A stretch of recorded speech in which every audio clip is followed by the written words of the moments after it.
ഇന്ന് നോമ്പൊന്നു രാവിലെ തന്നെ നീച്ച സമയത്തുള്ള ഒരുത്തന്നെ അവിടുന്ന് വടാപ്പാന്ന് വിളിച്ചു പറയും.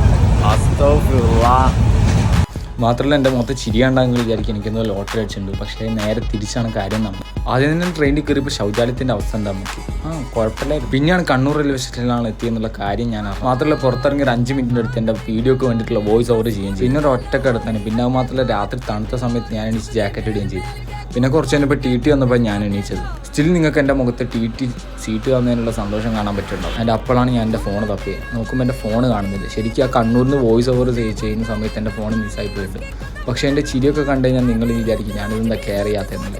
എനിക്ക് തന്നെ അറിഞ്ഞു. പിന്നെ അതിൻ്റെ സെക്കൻഡറി ഫോണും ആയിരുന്നു. പക്ഷേ ഞാൻ കേസ് കൊടുത്തിട്ടുണ്ടായിരുന്നു. പിന്നെയാണ് യാത്രേൻ്റെ ഇടയ്ക്ക് ഇവരെ പരിചയപ്പെട്ടത്. ഇവർ ആക്ച്വലി രാജസ്ഥാനികളാണ്. പക്ഷേ തമിഴ്നാട്ടിലാണ് ഇപ്പോൾ സ്റ്റേ. അവർക്ക് ഞങ്ങളെ ഭയങ്കര ഇഷ്ടമായതുകൊണ്ട് ഞങ്ങൾക്ക് കുറച്ച് നേരം ഫുഡും കാര്യങ്ങളൊക്കെ തന്നിട്ടുണ്ടായിരുന്നു. പിന്നെ ആകെ ട്രെയിനിൽ കുടിക്കാൻ പറ്റിയ മിനറൽ വാട്ടറിലും ഇങ്ങനത്തെ ഡ്രിങ്ക്സും ആയതുകൊണ്ട് അത് തന്നെ വാങ്ങി കുടിച്ച് അഡ്ജസ്റ്റ് ചെയ്തു. എന്തായാലും ഫസ്റ്റ് ഡേ തന്നെ ഷോ ആയതുകൊണ്ട് ഇനി അടുത്തൊരു വീഡിയോ ആയിട്ട് കാണുന്നവരെ ബൈ.